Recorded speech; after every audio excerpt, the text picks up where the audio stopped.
Hey, we're installing pistons in this LS engine build. We've already got several installed.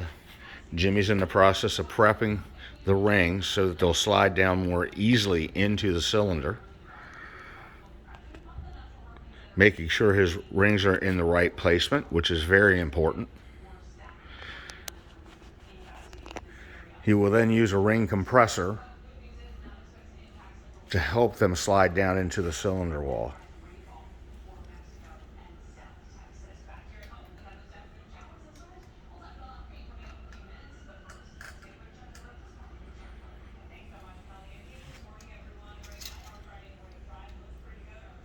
Now what that does is it compresses the rings. It fits down inside the cylinder. He can then tap the piston into the hole.